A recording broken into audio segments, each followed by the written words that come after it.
thanks to the support as a channel member, A11 Scorpio 1996. Good news, folks. This is the last time I'm going to do one of these intros trying to sell you Bourne shirts or home shirts, because they go off sale tomorrow too. This is your final opportunity, your final order warning. If you want a Bourne shirt or a home shirt, they go off sale tomorrow, Sunday, the 9th of August, 2020. After that date, they will not ever be available again. That is it for FM20 now for shirts. We might be back with more shirts in FM21 if we do a creator club or work with a club that lets us do it again. But for now, this is it. If you want a shirt, it's now or never. The link is down in the description below. Don't be coming to me next week asking me if you can buy a shirt, because you're not going to be able to.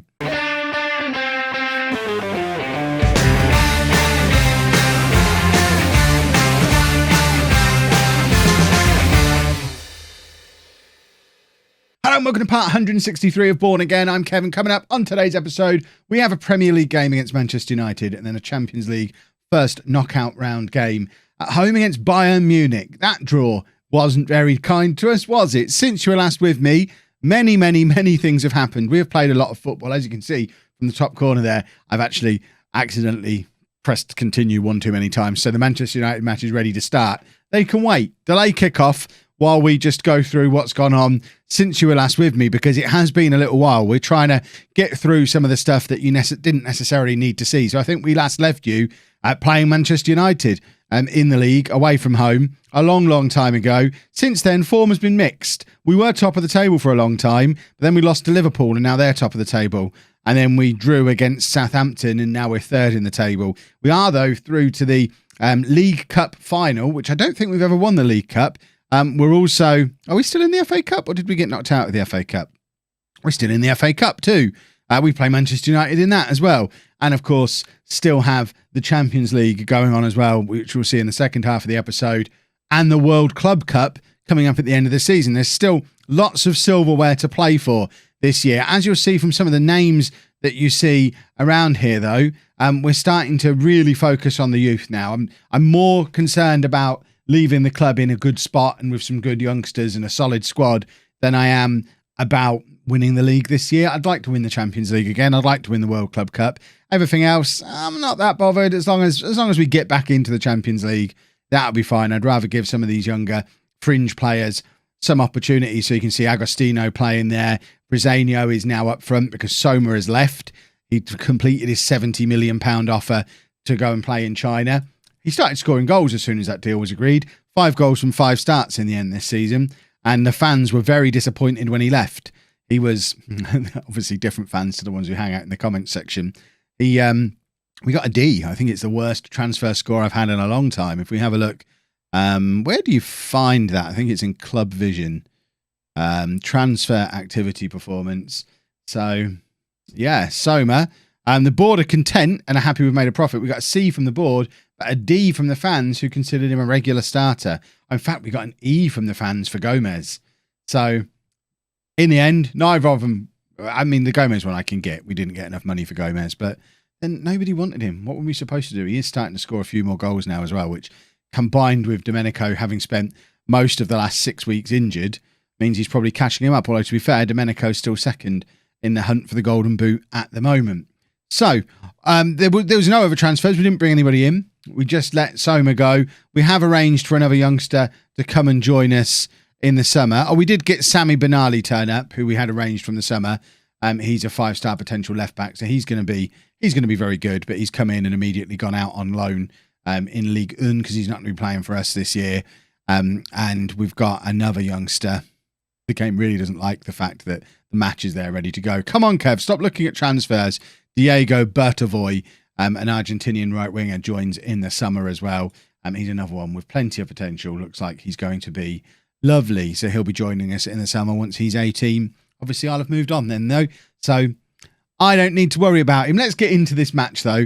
This is the team we're putting out there for the Manchester United game. We're going with Mendoza in goal, a back four of Gilarducci, Diaz, Nixon, Burke, and Arango. Nixon Burke, by the way, pretty much regular starter now. 16 games this season, averaging a 7.13. He's slowly but surely turning into the player we always knew he would. He just needed the game time. He just needed the opportunity. Who'd have thought? Also, by lots of news, so much has happened. Foose World Team of the Year, second year in a row. That's the wrong thing. Landmarks, there we go. So awards, that's what we're looking for. There you go, World Team of the Year and CONCACAF Player of the Year. He's quite good.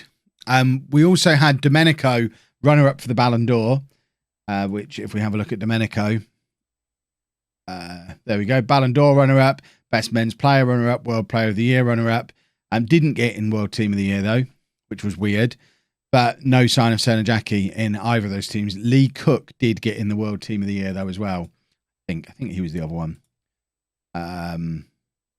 Awards. Maybe he didn't. Who got in the World Team of the Year? I thought Cook was in.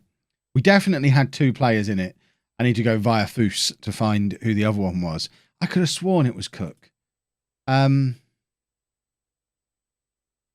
Oh, Cook and Domenico were on the bench. That's why. So apparently, if you're on the bench, you don't get it on your list, even though he was there. He was on that list. There's Foos, best right back in the world, second best right back at Bourne for the second year running. Bonilla, Steinman, and Addo are the midfield. Then Cook, Domenico, and Sernajaki as our front three. There you go. The game is already ready to go. They've been waiting for ages. I expect you to pick up where you left off last time out. To be fair, it was the reserves last time out in the FA Cup, but they did play well. Michael Beagles has been very, very good in both of the cup competitions, making some very, very solid saves. And if it wasn't for the fact that Mendoza is one of the best goalkeepers around, I think he's currently showing at 3.5 or 4 stars. If he wasn't that good, if Beagles was up against Mazinho, Bakita, Hardy, anyone else that we've had in goal in this series, Beagles is first choice. He's just a bit of a victim of Mendoza turning up when we did. I'm looking back at some of my non-league to legend goalkeepers that we had to go for. Beagles would have played in most of my teams in non-league to legend because we really struggled to find a goalkeeper in that save. But here at Bourne, he's just stuck behind Mendoza where he's likely to be for a little while because Mendoza is only a couple of years older than him. Talking to Mendoza, makes the save there, pushing it wide of the post, and it's now Manchester United now with the corner floating towards that far post, and Sernajaki is there to get a counter-attack going. We know how dangerous he can be when he gets ahead of steam on this kind of run. Cross comes over, finds Cook, and Cook's header. I mean, it's poor, really. It's kind of straight at the goalkeeper. Needed to direct that a little bit better to force it past the goalkeeper.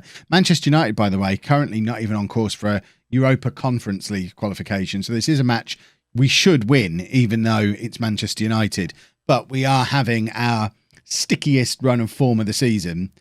And I think it's the usual thing in Football Manager. All eyes on the Bayern Munich game at the moment. And plus, we've been doing a lot of very heavy rotation because we've had so many cup games in January. So there's not really been a settled team, which is always a problem. Every time we play in the Carabao Cup or the FA Cup, it's massive rotation. And I think that's actually had a detrimental effect on the Premier League performance because the Premier League players are constantly in and out of the team and they can't get any momentum going. So I still don't really know how I feel about rotation. I know some of you love it. Some of you are more on my end of the rotation spectrum and try to avoid it as much as possible and just deal with the injuries when they happen. Injuries are a way to get other players in the team. That's how youngsters break into the team. The senior player gets injured. That's management. Right, Manchester United breaking clear and getting the shot away. And we need to be careful here. Like I say, this is a match we really should be winning. And looking at that league table, as it stands, we're 5 points behind Liverpool and they have a game in hand. I know I've said I'm not that worried, I'm not that bothered about winning the Premier League this year, but I don't want to concede it to them by February. Cook is in here. This is lovely from Cook. And his shot is pushed away for a corner by the Manchester United goalkeeper. And hopefully we can get a breakthrough here. Cook with the corner, looking for Steinman, and the header is just over from Steinman. And once again, nothing coming from it. Giroud, by the way, who I mentioned in the last episode, did I mention he's 6'7"? I noticed that again today. I've probably noticed it before, but he hasn't scored from a corner yet because I've only just noticed him. But goodness me, he is on that near post at corners with all 6'7" on him. Love it. Love a 6'7" player. Right, Arango on the overlap here. Cuts it back to Sernajaki, who finds Domenico, who hits the post. That was our best opportunity of the game so far. And we need to go one better. Come on, boys. Let's get creative. There's got to be a breakthrough here. This isn't a very good Manchester United team. But they're playing us at exactly the right time. Cook is going to come off for Brazanio, and we're going to stick Domenico out wide. I like that as a change.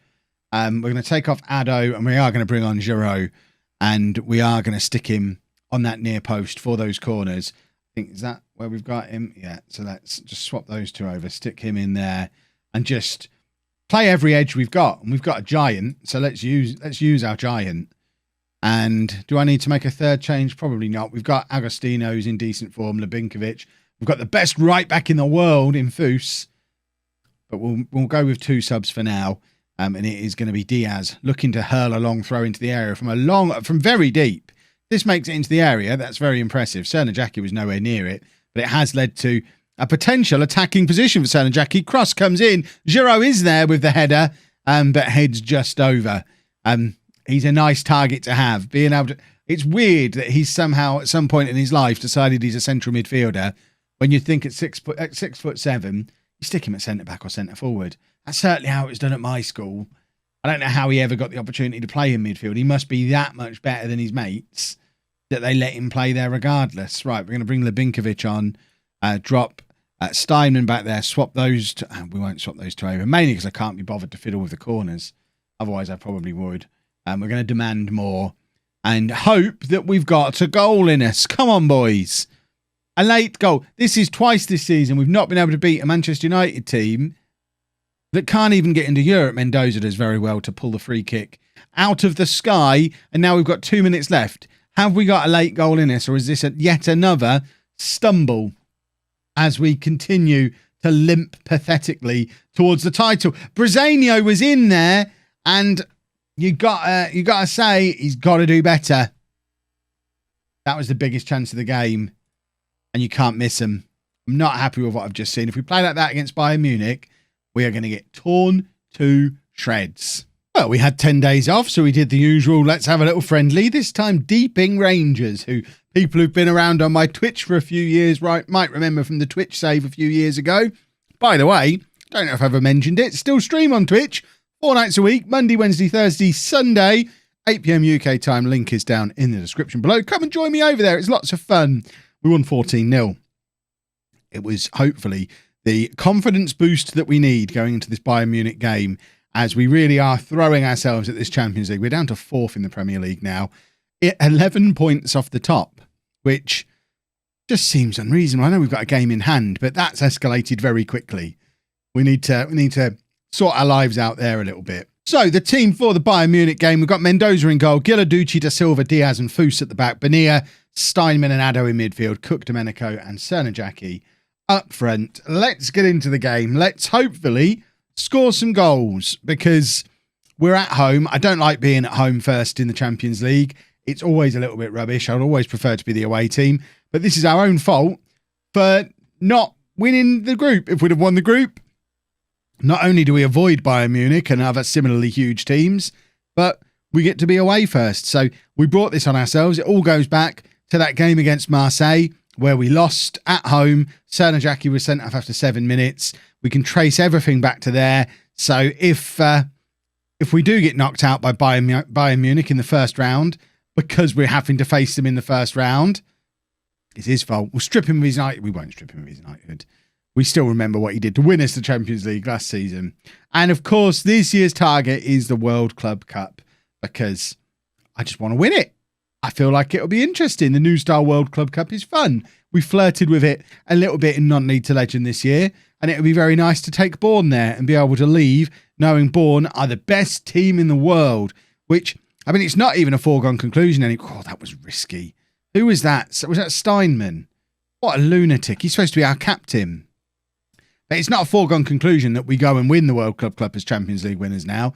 It happens every 4 years rather than every year, and it's like a little mini World Cup.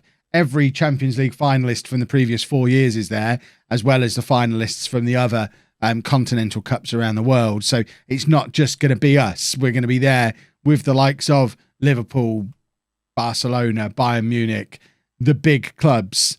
So we're going to have to go and win it. We're saving ourselves for that. That's what it is. We're saving ourselves for that. We're probably not going to win it. I need to I need to prepare myself for that now. We need to get him back into some good form. We don't want this negativity. We want to be all-conquering Bourne.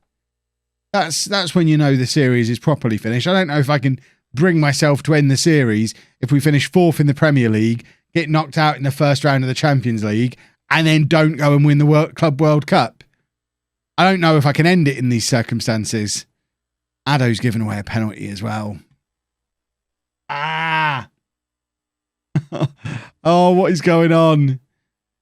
Over the course of a month, it's all gone wrong. We had a horrible January. It's turning into a horrible February as well. Clearly, Soma was such an important part of the team. Until when Soma left... Oh, it's not a penalty. When Soma left, we were top of the league. Without Soma, we can't cope. He was the key all along. Imagine. It was all about Soma. He was a dressing room leader, clearly.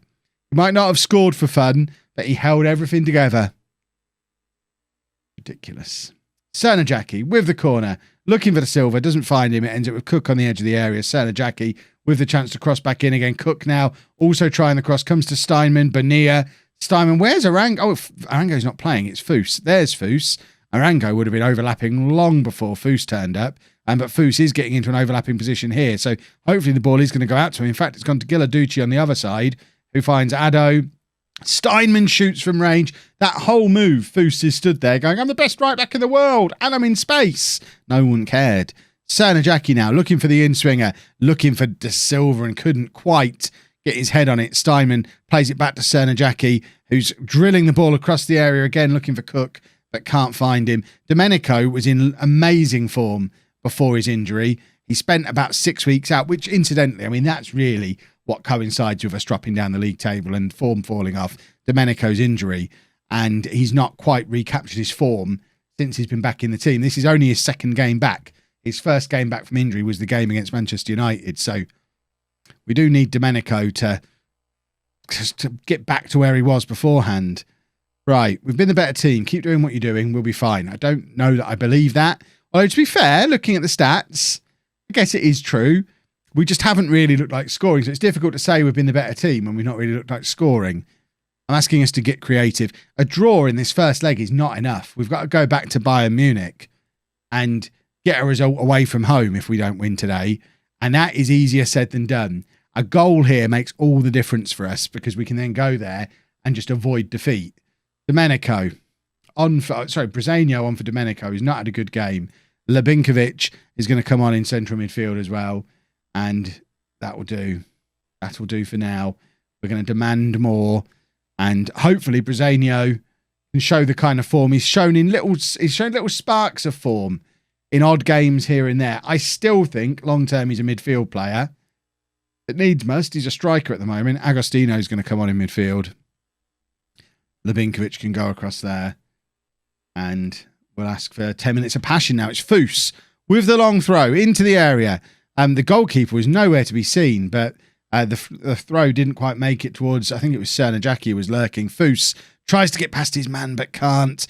And the ball is cleared. Luckily, Diaz is there to cover for Foos, who was up as part of the attack. Diaz does need to give it to him now, though, because if he gives the ball away there, we're in trouble. Foos with the cross. It falls to Agostino, and it's just over from the youngster. And 0-0. Not good enough. We need a big performance tomorrow in the second leg of this game, or else our Champions League journey for this season is over.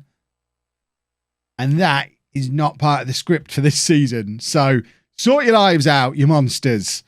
If you've enjoyed that, please make sure you leave a nice big thumbs up on there for me. Subscribe to the channel for daily Football Manager videos. And thank you very much for watching.